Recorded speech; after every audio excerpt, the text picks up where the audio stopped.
Welcome to chemistry by Nawaz. তো আজকে আমরা physical chemistry first year physical chemistry এর গাণিতিক প্রবলেম নিয়ে আলোচনা করব। তো আমরা এর আগের পর্বে দেখিয়েছিলাম গ্যাসীয় অবস্থার চ্যাপ্টারের অনেকগুলো ম্যাথমেটিক্স নিয়ে আমরা এর আগের চ্যাপ্টারে আলোচনা করেছি, মানে আগের পর্বে। তো আমরা এই পর্বে 2 নাম্বার চ্যাপ্টার না, আমরা এই পর্বে ডিরেক্টলি তরল এবং দ্রবণ চ্যাপ্টারের যত ম্যাথ তোমাদের এক্সামে আসতে পারে আমরা সেগুলো নিয়ে এক্সপ্লেন করার চেষ্টা করব, ঠিক আছে? তো দেখি তরল এবং দ্রবণ থেকে আমি তোমাদের জন্য শিটে কোন টাইপের ম্যাথগুলো সাজেস্ট করেছিলাম। আমি বলেছিলাম তোমরা 3 চ্যাপ্টার থেকে এই ম্যাথগুলো একটু বেশি বেশি দেখবা। যদিও ম্যাথ থেকে আমরা হুবাহু কমন পাই না, তারপরেও আশা আছে যে এই ম্যাথগুলো থেকে একটা দুইটা বারবার রিপিট হতে পারে। হয়তো কোনো একবার কি হয়, কোনো একবার রিপিট না করে একটু আনকমন প্রশ্ন দিতে পারে, বাট আমাদের রিস্ক তো নিতেই হবে, তাই না? তো শুরুতে আমরা দেখব অসমোটিক চাপ কিভাবে নির্ণয় করতে হয়, এরপর দেখব মোল ভগ্নাংশ, মোলারিটি, নর্মালিটি, মোলালিটি এগুলো কিভাবে নির্ণয় করবা। এরপর দেখব যে কিভাবে কোনো বস্তুর বাষ্প মানে তোমার এরকম বাষ্পচাপ সম্পর্কিত কোনো দ্রবণের আণবিক ওজন কিভাবে নির্ণয় করতে হয়। টোটালি আমরা 3-4টা টার্ম এখান থেকে দেখার চেষ্টা করব। চলো আমরা প্রথম গাণিতিক প্রবলেমে চলে যাই। তো প্রথম গাণিতিক প্রবলেমটা আমাদের কি বলছে, খুবই ইম্পর্টেন্ট একটা প্রশ্ন, মেজর নন মেজর কেমিস্ট্রি সব জায়গায় প্রশ্নটা দেখা যায়। প্রশ্নটা হচ্ছে 25 ডিগ্রি সেলসিয়াস তাপমাত্রায় 10% গ্লুকোজ দ্রবণের অসমোটিক চাপ নির্ণয় করো। ওকে, অসমোটিক চাপের কথা বলছে, চোখ বন্ধ করে অসমোটিক চাপের এই সূত্রটা একটু লিখে নিবা, চোখ বন্ধ করে। আমরা জানি অসমোটিক চাপের সমীকরণ পাই ভি ইকুয়াল টু এনআরটি। পাই তো আমরা জানি, পাই কি, পাই হচ্ছে অসমোটিক চাপের প্রতীক, অসমোটিক চাপকে পাই দিয়ে প্রকাশ করে, ঠিক আছে? তাহলে পাই হচ্ছে এই অসমোটিক চাপের প্রতীক। বড় হাতের বি হচ্ছে আয়তন, এন মোল সংখ্যা, আর গ্যাস ধ্রুবক, টি কেলভিন স্কেলে তাপমাত্রা। দেখো তো টি এর মান দেওয়া আছে কত, 25 ডিগ্রি সেলসিয়াস। আমি বলেছি সেলসিয়াসে রাখা যাবে না, নিয়ে যেতে হবে কেলভিনে। তার জন্য কি করতে হয়, যা সেলসিয়াস স্কেলের মানটাকে 273 দিয়ে যোগ করলে কেলভিন স্কেলে পাওয়া যায়। ক্লিয়ার? ওকে, এরপর আসি যে তোমার পাই তো অসমোটিক চাপ, পাই আমাদের বের করতে হবে। ভি হচ্ছে আয়তন, আয়তন কোথায় পাবা? এটা একটা মেন প্রবলেম, তাই না? দেখো আয়তনের কথা কিন্তু প্রশ্নে তোমার রসগোল্লার মতো তুলে দেবে না, তোমাকে খুঁজে বের করতে হবে। এই যে 10% গ্লুকোজের কথা বলেছে না, এর অর্থ কি জানো? এর অর্থ হচ্ছে 100 ml দ্রবণে 10 গ্রাম গ্লুকোজ দ্রবীভূত আছে। 10% গ্লুকোজ লেখার মানে কি 100 ml দ্রবণে 10 গ্রাম গ্লুকোজ দ্রবীভূত আছে। যদি 25% গ্লুকোজ লেখে 100 ml দ্রবণে 25 গ্রাম গ্লুকোজ দ্রবীভূত আছে। তাহলে দেখো তো এইখান থেকে আমরা আয়তন পেয়ে যাচ্ছি কত, 100 ml, তাই না? তাই আমরা এই ভি এর মান লিখব 100 ml। বাট কোনোভাবেই তুমি এই আয়তনকে মিলিলিটারে রাখবা না। হ্যাঁ, মিলিলিটারে রাখতে পারবা, কখন পারবা? যখন তুমি এখানে মিলিলিটারের কোনো সূত্র ব্যবহার করবা। বাট আমরা এইখানে যে সূত্রটা ব্যবহার করছি, আমি এই সূত্রটা কিন্তু এখানে লিখছি না, আমি তোমাদের দেখো ডান সাইডে একটা সূত্র লিখে রেখেছি, এটা তোমাদের বইয়ে ছিল মনে হয় সম্ভবত। আমি এই সূত্রটা ব্যবহার করছি না, ক্রস মেরে দিচ্ছি, আমি এই সূত্রটা তোমাদের শেখাচ্ছি। এই সূত্রকে মডিফাই করে এইটা এসছে, জাস্ট এই এন এর জায়গায় W2/M2 এসছে, কারণ আমরা জানি কোনো গ্যাসের মোল সংখ্যা ইকুয়াল টু তার ভর বাই আণবিক ভর, ঠিক আছে? এই জন্য আমি এই জটিলে যাব না, আমি ডিরেক্টলি এন এর মান এই পাশে বের করে নিব। ওকে, তাহলে এখান থেকে দেখো পাইকে রাখলে মানে আমাদের অসমোটিক চাপ বের করতে হবে, তাহলে পাইকে আমাদের বাম পাশে রাখতে হবে, ভিকে তাহলে ডান পাশে পাঠালে ভাগ হয়ে যায়। হ্যাঁ, এখন এই এনটা আমরা একটু বের করি। এন কি? এন হচ্ছে মোল সংখ্যা। কার মোল সংখ্যা? এই গ্লুকোজ দ্রবণের মোল সংখ্যা। কিভাবে বের করবা মোল সংখ্যা? মোল সংখ্যা বের করার সিস্টেম হচ্ছে তার ভর বাই আণবিক ভর। গ্লুকোজের মোল সংখ্যা বের করা মানে কোনো অণুর মোল সংখ্যা বের করার সিস্টেম কি, ওই অণুর ভর বাই ওই অণুর আণবিক ভর। নিচে আণবিক ভর আর উপরে তার ভর, অর্থাৎ ভরকে আণবিক ভর দিয়ে ভাগ করতে হবে।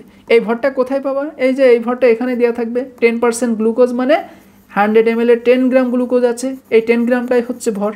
তাহলে যত পার্সেন্ট থাকবে সেই পার্সেন্টটা হচ্ছে তার ভর, মানে সেটাই তার গ্রাম। তাহলে তার ভর হচ্ছে 10, W2 এর জায়গায় আসবে 10।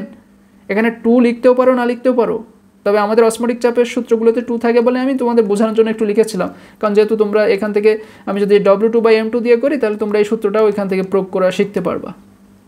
ওকে, তাহলে এবার আণবিক ভর, আণবিক ভরের জায়গায় কি লিখবা? গ্লুকোজের আণবিক ভর কত, গ্লুকোজের আণবিক ভর কোথায় দেওয়া আছে, কোথায় দেওয়া আছে? কোথাও তো দেওয়া নেই, তাহলে বের করবা কি করে? এই যে দেখো বের করার সিস্টেম আমি তোমাদের একটু দেখাই দেই। আমরা জানি গ্লুকোজের সংকেত C6H12O6, এটাই তো গ্লুকোজের সংকেত, তাই না? তো এখান থেকে আণবিক ভর বের করা তো খুব সিম্পল। কার্বনের পারমাণবিক সংখ্যা যদি 6 হয়, কার্বনের পারমাণবিক ভর কত হবে? 12। কারণ কার্বনের সাথে 2 গুণ দাও, শর্টকাট নিয়ম। আমি বলেছিলাম যে কারো ক্ষেত্রে এই নিয়ম খাটে যে পারমাণবিক সংখ্যাকে 2 দিয়ে গুণ করলে পারমাণবিক ভর পাওয়া যায়। সবার ক্ষেত্রে খাটবে না, কিছু কিছু মৌলের ক্ষেত্রে খাটে। তাহলে কার্বনের পারমাণবিক ভর 12, পারমাণবিক ভরটা মুখস্থ করে রাখাই বেটার হবে, ঠিক আছে। আচ্ছা, কার্বনের পারমাণবিক ভর যদি 12 হয়, কার্বনের অণু আছে কয়টা এখানে? কার্বনের পরমাণু আছে 6, মানে 6টা, তাহলে 12-এর সাথে 6 গুণ দিবা। এবার দেখো এখানে টোটালি কার্বন আছে, হাইড্রোজেন আছে, অক্সিজেন আছে, 3 জনেরই যদি পারমাণবিক ভরকে তুমি যোগ করো তাহলেই কিন্তু মোট গ্লুকোজের আণবিক ভরটা পাবা, ঠিক আছে। তাহলে এবার আমরা দেখি হাইড্রোজেনের ক্যালকুলেশনটা করি। আমরা জানি হাইড্রোজেনের পারমাণবিক ভর 1 আছে কয়টা? 12টা, তাহলে 1 গুণ 12। অক্সিজেনের পারমাণবিক ভর হচ্ছে 16, আছে কয়টা? 6টা, তাহলে গুণ 6। ক্লিয়ার? আচ্ছা, 6 12 72, 12 1 কে 12, 6 16 কত হয়? 6 6 36, 6 হাতে 3, 6 1 কে 6 আর 3 9। ওকে, ক্যালকুলেশন করো। 6 আর 2 8 আর 2 10, এরকমই কি আসার কথা? হ্যাঁ, 10-এর 0 হাতে 1, 9 আর 1 10 আর 1 11 আর 7 18, 180। দেখো তো গ্লুকোজের আণবিক ভর আমি 180 লিখেছি কিনা?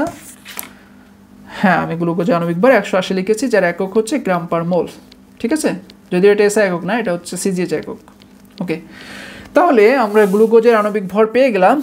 আমরা বের করতে চেয়েছিলাম কি, যে গ্লুকোজের মোল সংখ্যা। গ্লুকোজের মোল সংখ্যাটা বের করার নিয়ম কি? গ্লুকোজের ভর বাই গ্লুকোজের আণবিক ভর। তো গ্লুকোজ কত গ্রাম আছে? 10 গ্রাম আছে, তাহলে গ্লুকোজের ভর W2 এর জায়গায় 10 দিবা, আর এম এর জায়গায় আণবিক ভর কত বের এসছে? 180, সেটা দাও। ক্যালকুলেশন করো, এটা ভাগ করো, অ্যান্সার আসবে এইটা। তাহলে মোল সংখ্যা n কি তোমরা পেয়ে গেছো? হ্যাঁ, n পাওয়া গেছে, ঠিক আছে। এবার আর কোথায় পাবা? আচ্ছা, আর এর মান, তাই না? দেখো, অবিশ্রবণ চাপের ক্ষেত্রে আর এর মান লিটার অ্যাটমসফিয়ারে নিতে হয়, এটা একটু মনে রাখার চেষ্টা করবা। তুমি কিন্তু এখানে ভরটাকে এসআই এককে নেওনি, ভর গ্রাম, আমরা জানি ভরের এসআই একক কেজি, তার মানে তুমি কিন্তু এসআই এককে নেওনি, ঠিক আছে। তুমি এসআই এককে নিয়েছো? নেওনি। তাহলে তুমি এখানে কেন আর এর মান এসআই এককে নিবা? এখানেও নিতে পারবা না। তবে আরও একটা নিয়ম আছে, সেটা হচ্ছে অবিশ্রবণ চাপের কথা। এরকম অবিশ্রবণ চাপ সম্পর্কিত ম্যাথ থাকলে আর এর মান তোমরা সবসময় লিটার অ্যাটমসফিয়ারে নেওয়ার চেষ্টা করবা। এর মান লিটার অ্যাটমসফিয়ারে হচ্ছে 0.0821, ঠিক আছে। তাহলে আর এর মান আর এর জায়গায় বসিয়ে দাও। এবার আসি টি কোথায় পাবা? এই যে 25 ডিগ্রি সেলসিয়াসকে আমরা কেলভিনে 298 করে নিয়েছি, সেটাকে আমরা এবার টি এর জায়গায় বসিয়ে দিলাম। ভি আয়তন কোথায় পাবো, তাই না? এই যে 100 ml, তাহলে আয়তন ভি আমাদের 100 ml, বাট এইটাকে লিটারে প্রকাশ করে নেবা তোমরা, ঠিক আছে। অবশ্যই আয়তনকে তোমরা লিটারে প্রকাশ করে নিবা, কারণ আমি তোমাদের যে ফর্মুলা দিয়ে করাচ্ছি এখানে মাস্ট বি এটা লিটারের ক্ষেত্রে, এটা ml এর ক্ষেত্রে না, মিলিলিটারের ক্ষেত্রে না। তাহলে আয়তন 100 ml কে লিটারে নিতে গেলে কি করতে হয়? 1000 দিয়ে ভাগ করতে হয়। ভাগ করলে দেখবা 0.1 আসবে। এইটা কি তোমরা বোঝো? আমরা সিম্পলি জানি 1 লিটার ইকুয়াল টু 1000 ml। আচ্ছা, 1 লিটারে যদি 1000 ml হয়, 1 ml এ কত লিটার হবে? খুব সিম্পল, 1/1000 লিটার। তার মানে ml থেকে লিটারে নিতে গেলে 1000 দিয়ে ভাগ করতে হবে। সেটাই তো আমরা করেছি, তাই না? তাহলে ভি এর জায়গায় মানটা বসিয়ে দাও। এবার এইগুলোকে ক্যালকুলেশন করো, মানটা চলে আসবে এরকম। আমরা অসমোটিক চাপকে আমরা অ্যাটমসফিয়ার একক দিয়ে প্রকাশ করেছি। ক্লিয়ার? তাহলে কি তোমাদের অসমোটিক চাপ নির্ণয় করতে আর কোনো প্রবলেম আছে? এই মানটা যদি তোমরা বের করতে না পারো, আমি ক্যালকুলেটর চেপে আরও একবার দেখিয়ে দিই। দেখো, 0.055 গুণ 0.0821 গুণ 298 ব্র্যাকেট ক্লোজ ভাগ 0.1 কত আসছে? তাই তো 13.45 আসছে। ওই যে তোমার দশমিকের বাম পাশের সংখ্যাটাই মেন, ডান পাশে কি আছে সংখ্যা ওসব আমরা গণনার ভিতরে আনি না, ঠিক আছে। এইসব আমরা গণনার ভিতরে আনি না। হয়তো আমি এই মানটা ডিরেক্টলি মানে অন্যভাবে করেছিলাম, মানে সংখ্যাটাকে একটু বেশি হওয়ার কারণে এইটা আসছিল, ওটা কোনো বিষয় না। তোমার দশমিকের বাম পাশের সংখ্যাটা ঠিক রাখতে হবে, যে বাম পাশে কত আছে? 13 না, 13.592 হতে পারে, আবার এখানে কত আসছে? 456, ও কোনো বিষয় না, সেম, ঠিক আছে। দশমিকের এই পাশে যে কোনো সংখ্যা হতে পারে, ওটা কোনো বিষয় না। তাহলে আমরা কিন্তু অসমোটিক চাপ কীভাবে নির্ণয় করতে হয় দেখলাম। জাস্ট অসমোটিক চাপ নির্ণয় সম্পর্কিত প্রশ্ন আসলে আমরা এই সূত্রটা ব্যবহার করব, পাই ভি ইকুয়াল টু এনআরটি। এখানে পাই হচ্ছে কি? পাই হচ্ছে অসমোটিক চাপ, অসমোটিক চাপকে পাই দিয়ে প্রকাশ করে। তাহলে আমাদের পাইটাই বের করতে হবে। তাহলে ভিকে ডান পাশে পাঠিয়ে দাও। এবার প্রতিটার মান বসাও। টি এর মান এই যে সেলসিয়াসে থাকলে কেলভিনে করে নিবা। আর এর মান সবসময় চেষ্টা করবা এই অসমোটিক চাপ বা অবিশ্রবণ চাপ সম্পর্কিত ম্যাথগুলোতে আর এর মান লিটার অ্যাটমসফিয়ারে নেওয়ার, ঠিক আছে। আর যে তোমার এন এর মান কোথায় পাবা? ওই যে এন ইকুয়াল হচ্ছে তোমার গ্লুকোজের মোল সংখ্যা, মানে এখানে যে দ্রবণ থাকবে তার মোল সংখ্যা হচ্ছে এন। মোল সংখ্যা বের করার সিস্টেম কি? তার ভর বাই তার আণবিক ভর। তার ভর কোথায় পাবা? এই যে 10% গ্লুকোজ মানে 100 ml 10 গ্রাম গ্লুকোজ আছে, এই 10 গ্রামই হচ্ছে তার ভর, তাহলে W2 এর জায়গায় 10। আচ্ছা, আণবিক ভর কোথায় পাবা? গ্লুকোজে আণবিক ভরটা আলাদা হিসাব করে নিবা, যেটা আমি দেখিয়ে দিয়েছি 180। ঠিক আছে, ভি কোথায় পাবা? এই যে 100 ml, এখান থেকে ভি পাচ্ছি আমরা, ওটাকে একটু লিটারে প্রকাশ করে নিতে হবে 1000 ভাগ দিয়ে। তাহলে আর কোনো সমস্যা আছে? আমার মনে হয় তোমাদের এই অসমোটিক চাপ নির্ণয় সম্পর্কিত ম্যাথ নিয়ে আর কোনো প্রবলেম নেই। চলো আমরা সেকেন্ড ম্যাথে কি আছে একটু দেখি। আচ্ছা, এইবারের ম্যাথটা হচ্ছে মোলার ঘনমাত্রা বা মোলারিটি নির্ণয় সম্পর্কিত একটা ম্যাথ। বলছে 10% সোডিয়াম কার্বনেট দ্রবণের মোলার ঘনমাত্রা বা মোলারিটি নির্ণয় করো। ঠিক আছে, তো মোলারিটি বা মোলার ঘনমাত্রা নির্ণয়ের সূত্রটা খুব ভালো করে দেখে নাও। দুইটা সূত্র আমরা ব্যবহার করতে পারি, তবে কাহিনী একটা আছে। তুমি যদি মনে করো আমি আয়তনকে লিটারে রাখবো, তাহলে তুমি মোলার ঘনমাত্রা বা মোলারিটি নির্ণয়ের এই সূত্রটা ব্যবহার করতে পারো।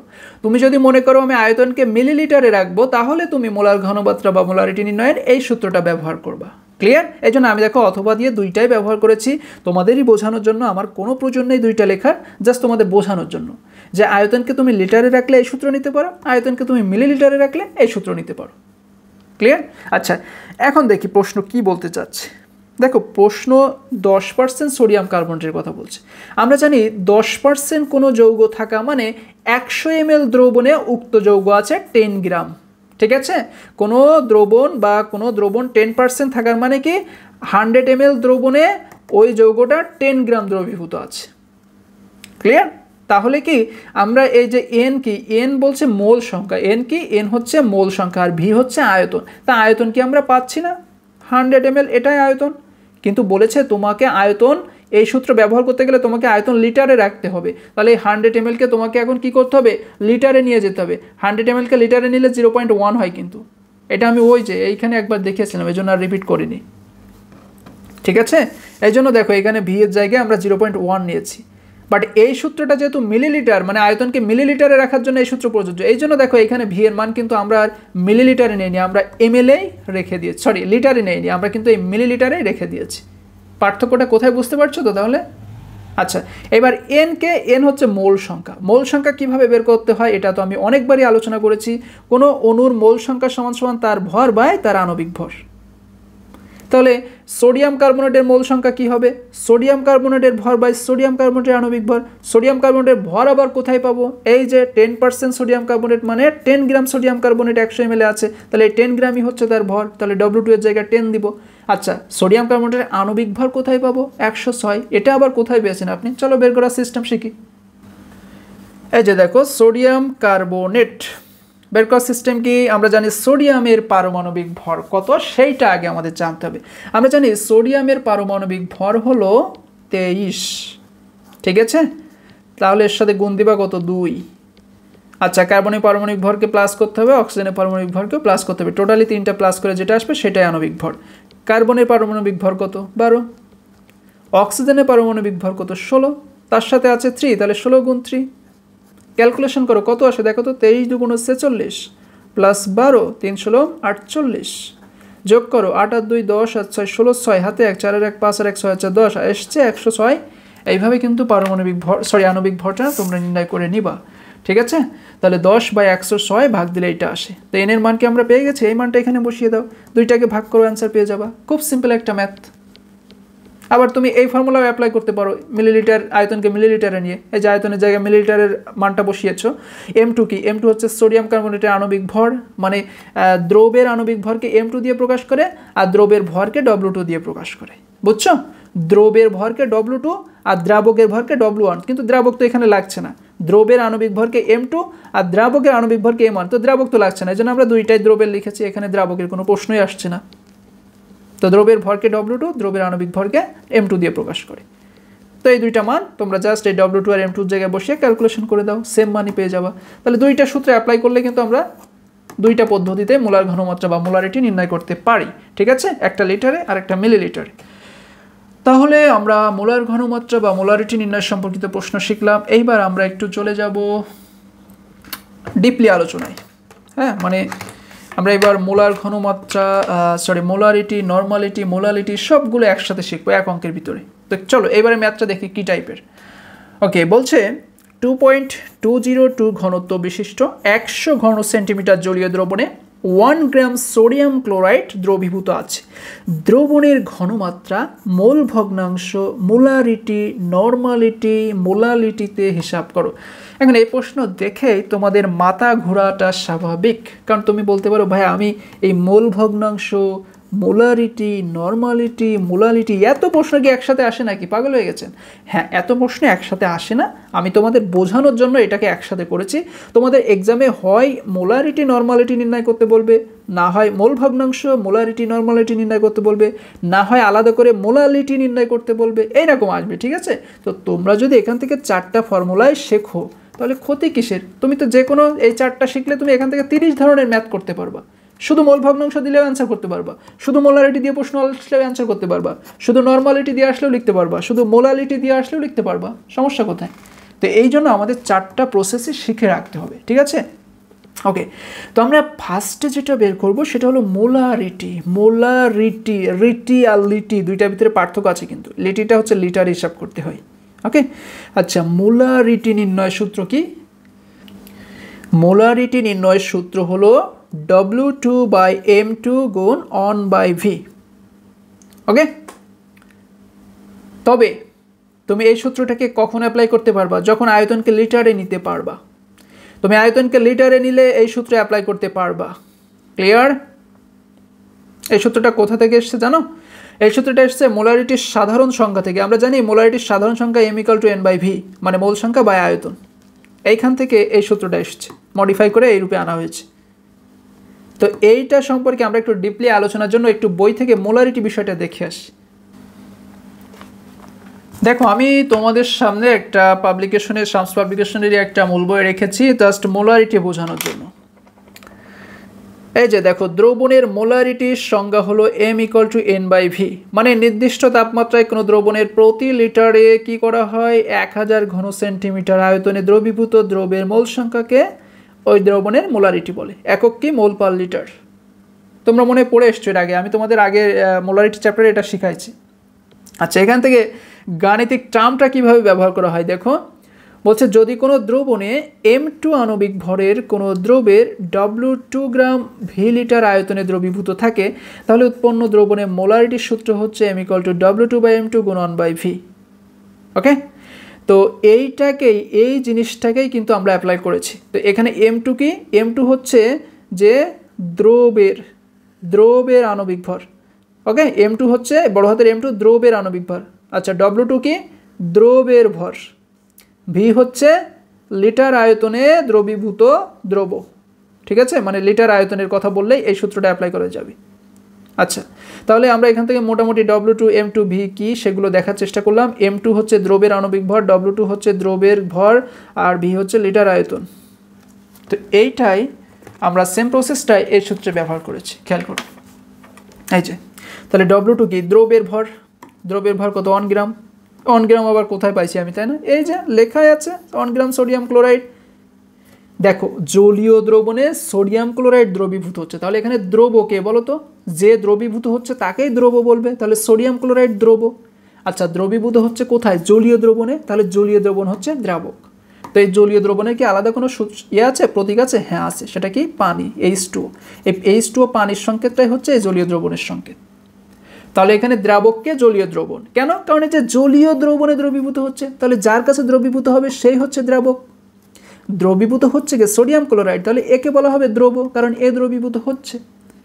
তাহলে এই W2 কিন্তু সেই দ্রবেরই ওজন বা দ্রবেরই ভর। কত? সেটা 1 গ্রাম। আর M2 হচ্ছে দ্রবের আণবিক ভর, তাহলে দ্রবের আণবিক ভর M2 কিভাবে নির্ণয় করবো বলো তো? সোডিয়াম ক্লোরাইডের আণবিক ভরটাই হবে M2 এর মান।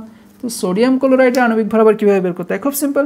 সোডিয়ামের পারমাণবিক ভর 23, ক্লোরিনের পারমাণবিক ভর 35.5, দুইটা যোগ করলে সোডিয়াম ক্লোরাইডের আণবিক ভর পাওয়া যায়। বুঝছো? আচ্ছা, তাহলে আমরা W2 পেলাম, M2 পেলাম, আমাদের লাগবে V। এই ভিটা কোথায় পাবো? এই যে 100 ঘন সেন্টিমিটার, এইটাই হচ্ছে আয়তন। 100 ঘন সেন্টিমিটারের জলীয় দ্রবণ, মানে এই দ্রবণের আয়তন হচ্ছে 100 ঘন সেন্টিমিটার। তো তুমি কি আয়তনকে ঘন সেন্টিমিটারে রাখতে পারবা? না, তোমাকে যে লিটারে রাখতে হবে, আগেই বলেছিলাম এই সূত্রটা লিটারের ক্ষেত্রে প্রযোজ্য। তাহলে তোমাকে এখন আয়তনকে সেন্টিমিটার থেকে লিটারে নিতে হবে। দেখো, সেন্টিমিটার থেকে লিটারে নেওয়ার সিস্টেমও মিলিলিটারের মতো 1000 দিয়ে ভাগ করতে হয়। কেন বলো তো? কেন বলো তো আমি এই কথাটা কেন বলছি? অবশ্যই তো কোনো কারণ আছে। দেখো 1 সেন্টিমিটার কিউও যা 1 মিলিলিটারও তাই, ঠিক আছে? কারণ 1 মিলিলিটার সমানই 1 ঘন সেন্টিমিটার, ঠিক আছে? তাহলে দেখছো এদের ভিতরে কত মিল। সুতরাং তুমি যদি মিলিলিটার থেকে লিটারে যেতে চাও তাও তোমাকে 1000 দিয়ে ভাগ দিতে হবে। তুমি যদি ঘন সেন্টিমিটার থেকে লিটারে যেতে চাও তাও তোমাকে 1000 দিয়ে ভাগ দিতে হবে, ঠিক আছে? আশা করি তোমরা প্রবলেমটা বুঝতে পেরেছো। এই জন্য আমি কি করেছি, সেন্টিমিটার থেকে লিটারে নেওয়ার জন্য 1000 দিয়ে ভাগ করে 0.1 লিটারের অ্যান্সার এসেছে। তো এই মানটাকে আমরা এই ভি এর পজিশনে বসাবো। তাহলে এইগুলো ক্যালকুলেশন করো। উপরে আছে 1.0 মানে তো 1ই, তাহলে উপরে আছে অনলি 1, নিচে আছে এই দুইটা। ক্যালকুলেশন করো তো, আমি করে দিচ্ছি দেখো যদি তোমাদের কঠিন মনে হয়। ওকে, যেহেতু 1 আছে 1 রেখে দিলাম, ভাগ নিচেরটাকে ব্র্যাকেটে রাখবো কারণ দুইটা সংখ্যা আছে না নিচে। 58.5 গুণ 0.1 কত আসছে? 0.17 না? দেখো তো আমি ওইটা লিখেছিলাম কিনা, পেয়েছো অ্যান্সার? ওকে, আমরা জানি মোলারিটির একক হচ্ছে মোল পার লিটার। এককটা একটু লাস্টে লিখে দিব অঙ্ক লেখার পরে। তাহলে আমরা এখান থেকে molarity first operation clear, molarity আমরা নির্ণয় করে ফেললাম। এইবার আমরা নির্ণয় করব কি মোলালিটি। সেকেন্ড অপারেশন হচ্ছে মোলালিটি নির্ণয়। ওকে, দেখো সেকেন্ড অপারেশনে চলে আসলাম আমরা মোলালিটি নির্ণয় করতে। তো মোলালিটির সূত্র আমাদের মুখস্থ রাখতে হবে, যেমনটা আমরা মোলারিটির ক্ষেত্রে মুখস্থ রেখেছিলাম, M = W2/M2 গুণ 1000/W1। তুমি এখানে মোলালিটির প্রতীককে M দিতেও পারো নাও পারো, এটা ম্যান্ডেটরি নয়, তবে এই সূত্রটা আমাদের ম্যান্ডেটরি। তবে এটা কখন প্রযোজ্য? তুমি যখন আয়তনকে মিলিলিটারে রাখবো তখনই প্রযোজ্য হবে। ওকে, আচ্ছা এখন চলো মোলালিটিতে W2 কাকে বলে, M2 কাকে বলে, W1 কাকে বলে, এইটা একটু দেখে আসি বই থেকে। আমি তোমাদের আলোচনা করেছিলাম যদিও, যখন আমি ওই খ গ বিভাগের প্রশ্ন নিয়ে লেকচার দিয়েছিলাম সেইখানে বলা ছিল, তারপরেও আমি একবার স্মরণ করিয়ে দিই। দেখো মোলালিটির সূত্র হচ্ছে মোল সংখ্যা বাই দ্রব্যের মোল সংখ্যা বাই দ্রাবকের ওজন। অর্থাৎ এই যে সে সূত্রটা, এখানে W2কে M2কে আর W1কে। W1 হচ্ছে দ্রাবকের ভর, M2 হচ্ছে দ্রাবকের আণবিক ভর, ঠিক আছে? W1 দ্রাবকের ভর আর M2 হচ্ছে দ্রব্যের আণবিক ভর, W2 হচ্ছে দ্রাবকের ভর। আচ্ছা একটু প্রবলেম হচ্ছে, ঠিক আছে? W1 গ্রাম দ্রাবকে M2 আণবিক ভরের কোনো দ্রব্যের W2 গ্রাম দ্রব্য দ্রবীভূত থাকলে তার মোলালিটি এটা। তো এখান থেকে দেখো কে কি মানটা পাচ্ছে, W1 হচ্ছে দ্রাবকের ভর, ঠিক আছে? W1 দ্রাবকের ভর। আচ্ছা W2 কে দ্রব্যের ভর, M1 কে দ্রাবকের আণবিক ভর, W1 কে W1 না, M2 কে দ্রব্যের আণবিক ভর। তাহলে বুঝতে পারছো কে কোনটা? চলো তাহলে আমরা আলোচনায় ফিরে যাই। এই জন্য দেখো আমি এখানে লিখেছি দ্রব্যের ভর W2। আমরা দ্রব্যের ভরকে কি দিয়ে প্রকাশ করি? W2 দিয়ে। তাই দ্রব্যের ভর বা দ্রব্যের ওজন W2 দিয়ে লিখেছি, ঠিক আছে? দ্রাবকের ওজন তাহলে কি দিবা? W1। আচ্ছা দ্রব্যের ভর এই যে W2, এই বিষয়গুলো একটু খেয়াল রাখো কিন্তু, ক্লিয়ার? M2 হচ্ছে দ্রব্যের আণবিক ভর আর M1 হচ্ছে দ্রাবকের আণবিক ভর। তাই দেখো আমরা M2 এর জায়গায় দ্রব্যের আণবিক ভরকে রেখেছি। এবার কোন অংশটা আমি কিভাবে পাচ্ছি একটু দেখি। প্রথমে বলেছি W2 দ্রব্যের ভর বা দ্রব্যের ওজন আর W1 দ্রাবকের ভর। তো দ্রব্য কি, তাই না? এই যে দেখো খেয়াল করো, জলীয় দ্রবণে 1 গ্রাম সোডিয়াম ক্লোরাইড দ্রবীভূত হওয়া মানে সোডিয়াম ক্লোরাইড হচ্ছে দ্রব্য এবং তার ভর হচ্ছে 1 গ্রাম। তাহলে W2 এর জায়গায় কি দিবা? 1 দিবা, কারণ এটা যেহেতু দ্রব্যের ভর। তো দ্রব্য সোডিয়াম ক্লোরাইডের ভর যেহেতু প্রশ্নে 1 আছে তাহলে এখানে 1 আসবে। নিচে আছে M2 হচ্ছে দ্রাবকের আণবিক ভর। ও সরি, এটা দ্রাবক না, এটা দ্রব্য। আমার আসলে নিজেরই কনফিউশন লেগে যাচ্ছে। আমি তোমাদের প্রথমেই দেখিয়ে দিয়েছি যদিও, যে M2 দ্রাবকের আণবিক ভর আর M1 দ্রব্যের আণবিক ভর। সরি, আচ্ছা আমার যেহেতু এই বিষয়টা গুলিয়ে যাচ্ছে এজন্য আমি একটু এখানে নোট করে রেখেছি, তোমরা নিজেরাও নোট করে নিতে পারো সামনে, তাহলে এটা বুঝতে আরও সুবিধা হবে। তোমরা একটু চোখের সামনে এটাকে একটু নোট করে নিবা, কারণ আমার নিজেরই চিন্তা কনফিউশন পড়ে যাচ্ছে। খেয়াল রাখবা যে আমরা দ্রবের ভরকে W2 দিয়ে প্রকাশ করি এবং দ্রবের আণবিক ভরকে আমরা M2 দিয়ে প্রকাশ করি, ঠিক আছে? আর দ্রাবকের ক্ষেত্রে উল্টো, দ্রাবকের ভরকে আমরা W1 এবং দ্রাবকের আণবিক ভরকে আমরা M1 দিয়ে প্রকাশ করি। তার মানে ওভারঅল দাঁড়াচ্ছে কি 1 বললে দ্রাবক আসবে আর 2 বললে দ্রব আসবে। এইভাবে চিনে নিবা যে 1 মানে দ্রাবক, 2 মানে দ্রব, আর W মানে ভর, M মানে আণবিক ভর। ওকে, তাহলে দেখো W2 এর কথা বলছে। W হচ্ছে ভর, 2 মানে দ্রব, তাহলে W2 দ্রবের ভর 1, প্রশ্নেই দেওয়া আছে। এই যে 1 গ্রাম সোডিয়াম ক্লোরাইড একটা দ্রব, এখানে যেহেতু দ্রবীভূত হচ্ছে মানে সোডিয়াম ক্লোরাইড দ্রব হিসেবে কাজ করছে, যার ভর 1 গ্রাম। আচ্ছা M2, M কে আণবিক ভর, 2 মানে কি? 2 মানে হচ্ছে দ্রব, আগেই বলে দিয়েছি। তাহলে M2 হচ্ছে দ্রবের আণবিক ভর। এইটা কিভাবে হিসাব করবা? এই যে দ্রব তো সোডিয়াম ক্লোরাইড, তাহলে এর আণবিক ভরটাই হবে M2 এর মান। এখন এই M2 কিন্তু আমি আগে বের করেই নিয়েছি। এই যে দেখো, এই যে সোডিয়াম ক্লোরাইড আণবিক ভর M2 আগেই বের করেছি 58.5, তাহলে এই মানটা এখানে বসিয়ে দাও। আচ্ছা 1000 তো যেভাবে ছিল ওভাবে আছে। W1টা আমাদের বের করতে হবে। কিভাবে করবা? W1 কে বলো তো? আমরা জানি W হচ্ছে ভর, আর 1 মানে কি বলো তো? দ্রাবক। তাহলে W1 হচ্ছে দ্রাবকের ভর। তো দ্রাবকের ভর কিভাবে নির্ণয় করবা? তার জন্য তো আমাদের দ্রাবকের ভরটা জানতে হবে। তো দ্রাবকের ভর নির্ণয় করার সূত্র হচ্ছে জাস্ট দ্রবণ থেকে দ্রব বিয়োগ দিলেই হয়ে যাবে। এই বিষয়টা আমি তোমাদের সূত্র দিয়ে বোঝাই। আমরা জানি যে দ্রব প্লাস দ্রবণ মিলেই গঠিত হয়, দ্রব প্লাস দ্রাবক মিলেই গঠিত হয় দ্রবণ। এটা তোমরা সবাই জানো না, শিখে এসছো কিন্তু অলরেডি, যে দ্রবণ তৈরি হয় দ্রব আর দ্রাবক মিশ্রিত হয়ে। তাহলে তুমি যদি দ্রাবকের ভর বের করতে চাও তাহলে কি করবা? জাস্ট সিম্পল দ্রবকে ওই পাশে পাঠায় দাও, দ্রব ওই পাশে গিয়ে বিয়োগ হয়ে যায়।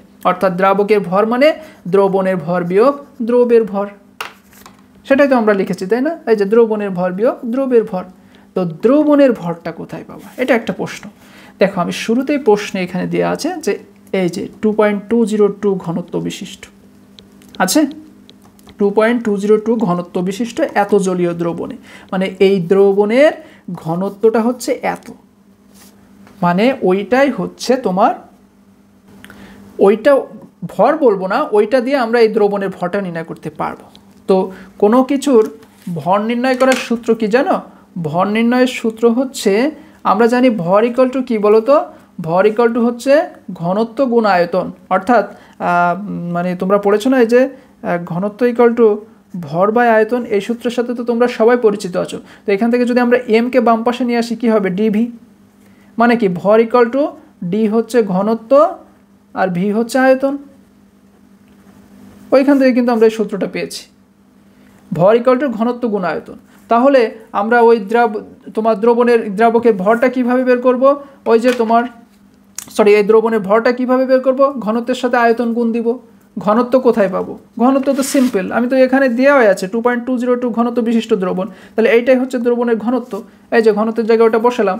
আয়তন কোথায় পাবো? এই যে 100 cm3, এটাকে আমরা আবার লিটারে প্রকাশ করলে 0.1 হয়। এই যে সেই আয়তনটা আমরা এখানে এনেছি, বাট এটাকে তোমরা লিটারে নিবা না। কারণ কি বলতো? কারণ আমি এখানে কিন্তু এই সূত্রটা লিটারের জন্য বলেছিলাম যে এই সূত্রটা লিটারের ক্ষেত্রে প্রযোজ্য, এই জন্য এখানে আয়তনকে লিটারে প্রকাশ করে নিয়েছি। বাট এই সূত্রটা তো আমি বলিনি লিটারে প্রযোজ্য, এটা তো আমি বলেছি মিলিলিটারের জন্য। তাহলে এখানে কেন তুমি আয়তনকে লিটারে নিবা? এখানে তো লিটারে নেওয়ার প্রশ্নই আসে না, তাই এটা এইভাবেই থাকবে। কারণ ঘন সেন্টিমিটারে থাকা মানে মিলিলিটারে থাকা, এই ঘন সেন্টিমিটারে থাকা মানে মিলিলিটারে থাকা, একই কথা। ঘন সেন্টিমিটার আর মিলিলিটার সেম, এই জন্য আমরা ঘন সেন্টিমিটারে রাখছি, এটাকে আর লিটারে নিব না, কারণ সূত্রটাই আমাদের মিলিলিটারের জন্য প্রযোজ্য। ক্লিয়ার? তাই দেখো আমরা এই দুইটা গুণ করে এখন এই মানটা পাবো, অর্থাৎ এইটাই হচ্ছে দ্রবণের ভর।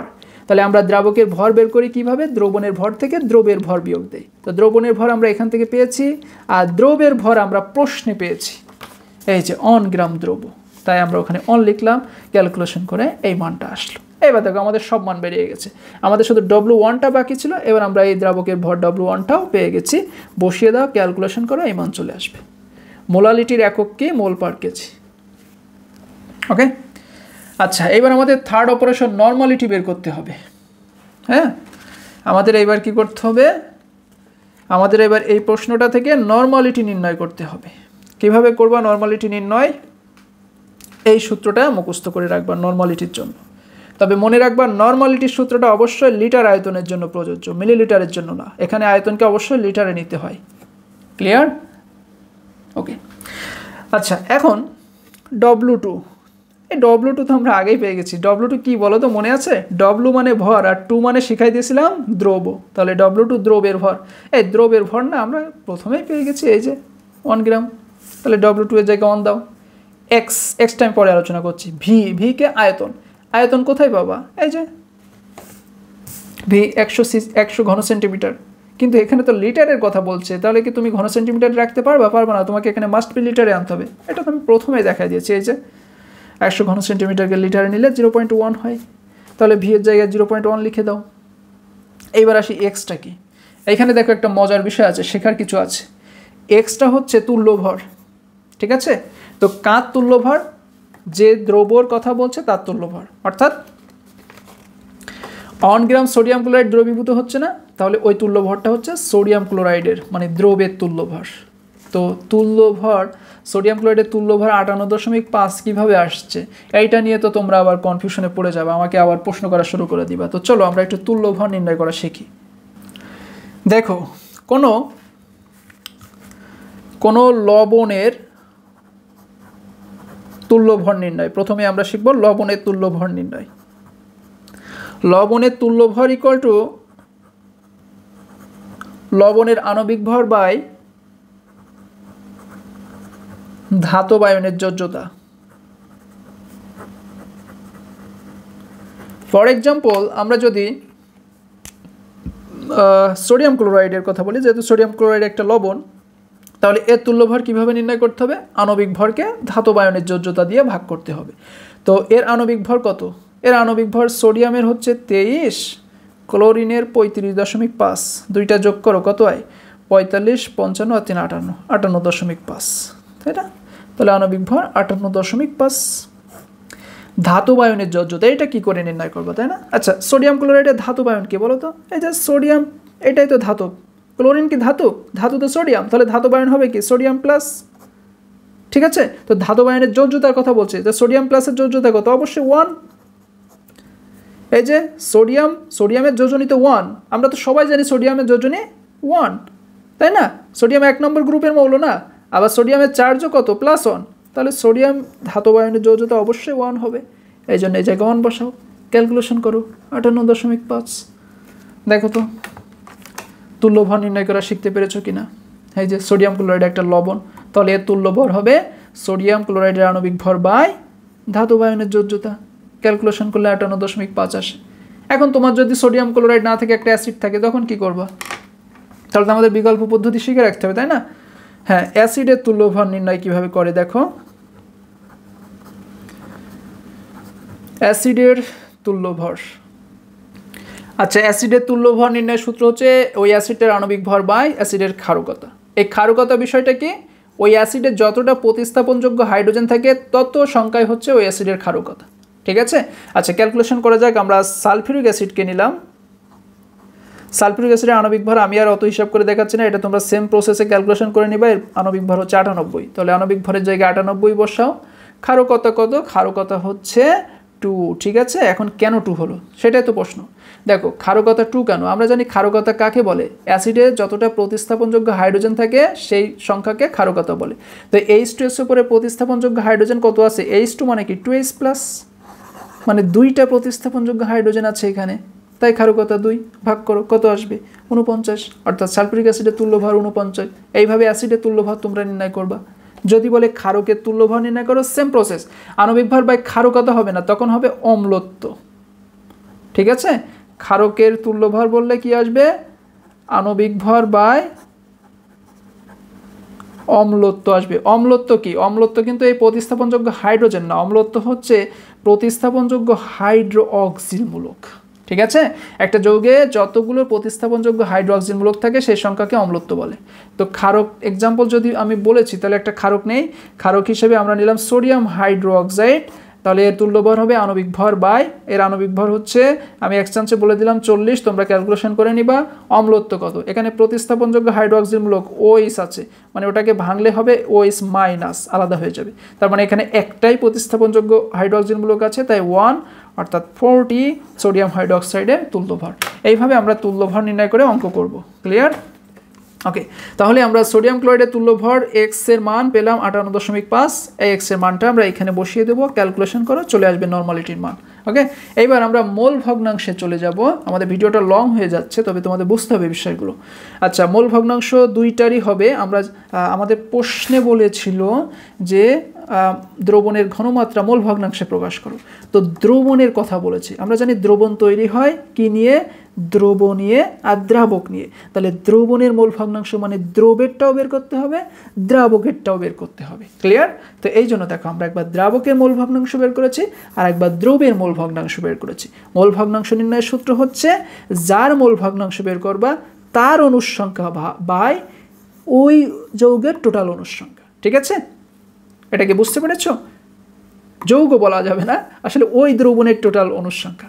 যেমন আমরা এখানে দ্রাবকের মোল ভগ্নাংশ বের করছি, তা দ্রাবকের মোল ভগ্নাংশ ইকুয়াল টু দ্রাবকের মোল সংখ্যা বাই দ্রবণের টোটাল মোল সংখ্যা।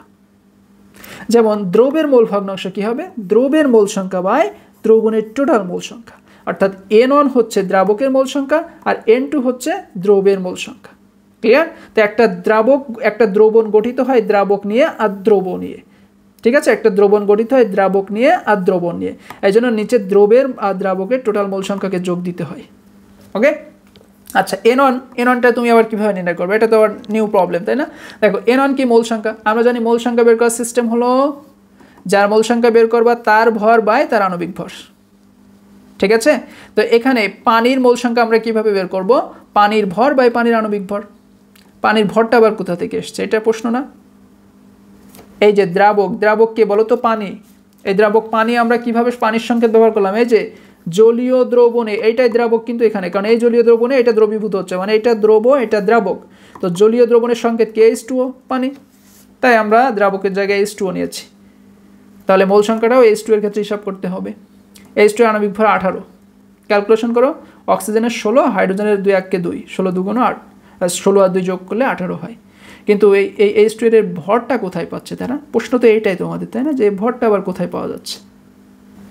দেখো এটা আমরা প্রথমে বের করে নিয়েছি, এই যে দ্রাবকের ভর W1 = 219.2 গ্রাম। তো দ্রাবকটা পানি, তাহলে এই দ্রাবকের ভর মানেই তো এই পানির ভর কত, সেটা 219.2। ক্লিয়ার? এই যে 219.2 এটা হচ্ছে দ্রাবকের ভর, তাহলে পানির ভর দিবা 219.2, কারণ পানি একটা দ্রাবক। নিচে বসবে আণবিক ভর, ক্যালকুলেশন করো, 12.18 আসবে। তাহলে এইখানে যে তুল্য ভর N1 এর মানটা পেলে এই N1 এর জায়গায় সেট করে দাও, এই N1 এর জায়গায় আবারও N1 এর মান বসিয়ে দাও সেম মানটায়। কিন্তু N2 এর মানটা তোমরা কোথায় পাবা, প্রবলেম তো এইখানে, তাই না? হ্যাঁ, N2 এর মানটা পাবা তোমরা এইখান থেকে।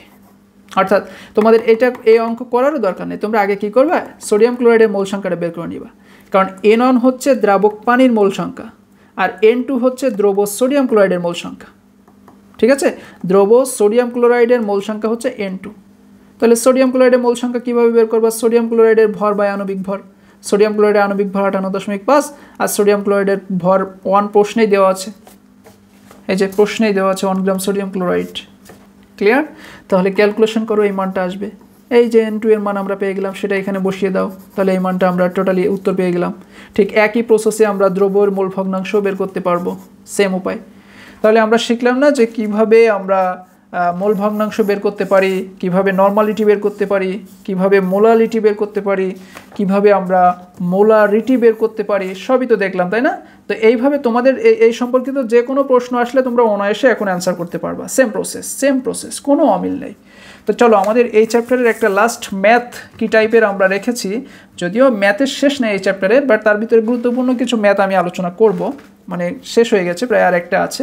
আচ্ছা, তো এইবারের ম্যাথটা দেখো, একটা ইন্টারেস্টিং ম্যাথ, যে এত তাপমাত্রায় এত গ্রাম পানিতে কত গ্রাম অনুদ্বায়ী দ্রব্য, এই গ্রামটা এখানে আবার লেখা হয়নি।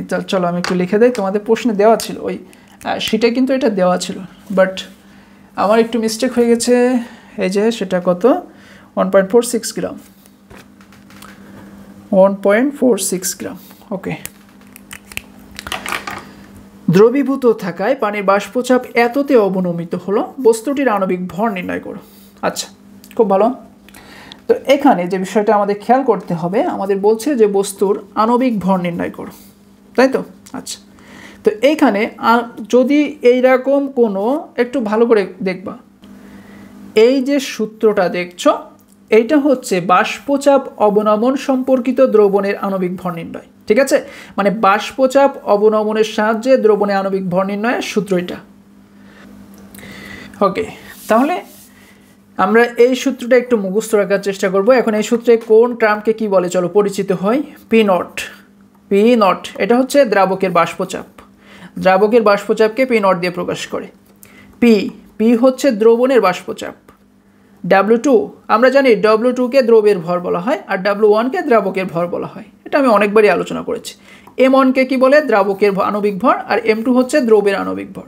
তো আমাদের নির্ণয় করতে হবে কে, আমাদের নির্ণয় করতে হবে হচ্ছে বস্তুটির আণবিক ভর। বস্তুটি কে বলো তো, এত গ্রাম পানিতে এত অনুদ্বায়ী দ্রব দ্রবীভূত থাকায় পানির বাষ্পচাপ এততে অবনমিত হলো, বস্তুটির আণবিক ওজন নির্ণয় করো। তো এখানে আমরা স্পষ্ট বুঝতেছি যে পানিতে যেহেতু দ্রবীভূত হচ্ছে, তাহলে পানি একটা দ্রাবক, তাহলে দ্রাবক মানে পানি, তাহলে বস্তু অবশ্যই দ্রব হবে। পানি যদি দ্রাবক হয়, বস্তু হবে কি, দ্রব। এই জন্য দেখো দ্রবের আণবিক ভর M2 = হোয়াট, এটা আমরা বের করব। ক্লিয়ার? আচ্ছা, এবার দ্রাবকের বাষ্পচাপকে তো পি নট দিয়ে প্রকাশ করে, কিন্তু দ্রাবকের বাষ্পচাপ আমরা কোথায় পাবো বলো তো, এই যে প্রশ্নে দেওয়া থাকবে যে পানির বাষ্পচাপ এত মিলিমিটার। তো পানি যেহেতু একটা দ্রাবক, তার মানে এটাই দ্রাবকের বাষ্পচাপ। দ্রবণের বাষ্পচাপ কোথায় পাবো, এই যে স্পষ্ট বলা আছে পানির বাষ্পচাপ এততে অবনমিত হলো, মানে এটা কিন্তু কোনোভাবে পানির বাষ্পচাপ না, পানির বাষ্পচাপটা এত মিলিমিটারে অবনমিত হয়ে গেছে, মানে এটা হচ্ছে দ্রবণের বাষ্পচাপ। ঠিক আছে, এই যে দ্রাবকের ভরটা আমরা কোথায় পাবো, এই যে পানি যেহেতু দ্রাবক, তো এর ভর 100 গ্রাম, মানে দ্রাবকের ভরও 100 গ্রাম। দ্রবের ভর কোথায় পাবো, এই যে বস্তু, বস্তুটা কত, এই যে দ্রব এত গ্রাম আছে, এত গ্রাম অনুদ্বায়ী দ্রব দ্রবীভূত আছে, মানে দ্রবের ভর 1.46 গ্রাম। দ্রাবকের আণবিক ওজন কোথায় পাবো, পানি যেহেতু একটা দ্রাবক, আর আমরা জানি পানির আণবিক ওজন 18, আণবিক ভর 18, সেটা বের করার সিস্টেম তো আমি শুরুতে দেখিয়ে দিয়েছি। পানির আণবিক ভর বের করতে পারো না, যদি এরকম কেউ থাকো আমাকে নক দিয়ে আমি বলে দিবানি। ঠিক আছে, আচ্ছা, দ্রবের আণবিক ভর এইটা আমাদের নির্ণয় করতে হবে। তাহলে দ্রব্যের আণবিক ভরকে যেহেতু আমরা M2 দিয়ে প্রকাশ করছি, এই M2 রাশিটাকে আমাদের কি করতে হবে, এইভাবে রেখে দিতে হবে, আর বাকি সবগুলো মান বসিয়ে দিতে হবে। এবার এখানে ক্যালকুলেশনটা কিভাবে করবো আমি একটু ক্যালকুলেটর চেপে দেখাই দেই। দেখো, আমরা এখানে ক্রস গুণন করব, এই রাশির সাথে এই রাশি, এই রাশির সাথে এই রাশি গুণ করব। ঠিক আছে, আচ্ছা, প্রথমে আছে কি 24.75, সরি 75, দশমিকের পরে তোমার কথাই বলতে নেই, 24.75 বিয়োগ 0.075, আড়াআড়ি গুণ করছে, তাহলে গুণ ব্র্যাকেট 100। M2কে তো গুণ করা যায় না, ওকে আমরা ওইভাবে রেখে দিব। ঠিক আছে, কত আসছে দেখো তো, 2467.5। দেখো তো এটাকে আমরা লিখেছি কিনা, সাথে M2 অ্যাটাচ থাকবে, কারণ ওকে তো আর গুণ করা যায় না। আচ্ছা, এইবার তবে এই রাশিটাকে অবশ্যই বাম পাশে রাখার চেষ্টা করবা, কারণ আমাদের টার্গেট তো M2 বের করা। এবার এর সাথে এর গুণ হবে 1.46 গুণ 18 গুণ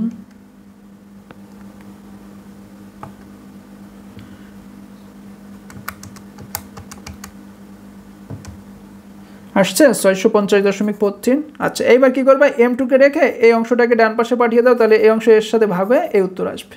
খুব সিম্পল কিন্তু, এই যে 650.43 ভাগ 2467.5, আচ্ছা কত আসছে, 0.263। তাহলে এই ছিল আমাদের তরল এবং দ্রবণ সম্পর্কিত যত ধরনের গাণিতিক সমস্যা বা গাণিতিক প্রবলেম আছে আমি সবগুলো আলোচনার চেষ্টা করলাম। আমরা এই চ্যাপ্টার থেকে কি কি শিখলাম, আমরা এই চ্যাপ্টার থেকে শিখলাম অসমোটিক চাপ কীভাবে নির্ণয় করতে হয়, মোলার ঘনমাত্রা বা মোলারিটি কীভাবে নির্ণয় করতে হয়, মোল ভগ্নাংশ, নর্মালিটি, মোলারিটি এগুলো কিভাবে নির্ণয় করতে হয়। তারপর তোমার সর্বশেষ দেখলাম যে কিভাবে বাষ্পচাপ অবনমন সাহায্যে দ্রবের আণবিক ভর নির্ণয় করতে হয়। তো এই ছিল আমাদের তরল এবং দ্রবণ, ভৌত রসায়ন 1-এর তরল এবং দ্রবণ সম্পর্কিত যত ম্যাথ। ঠিক আছে, আমি যদিও সব আলোচনা করতে পারিনি, আশা করি যে ইম্পর্টেন্টগুলোই আমি আলোচনা করেছি। তো এখান থেকে 1-2টা রিপিট হয়, আর না হলে আমাদের কপালটা খারাপ। তো আজ এ পর্যন্তই, কথা হচ্ছে পরবর্তী চ্যাপ্টারের ম্যাথ নিয়ে। ধন্যবাদ।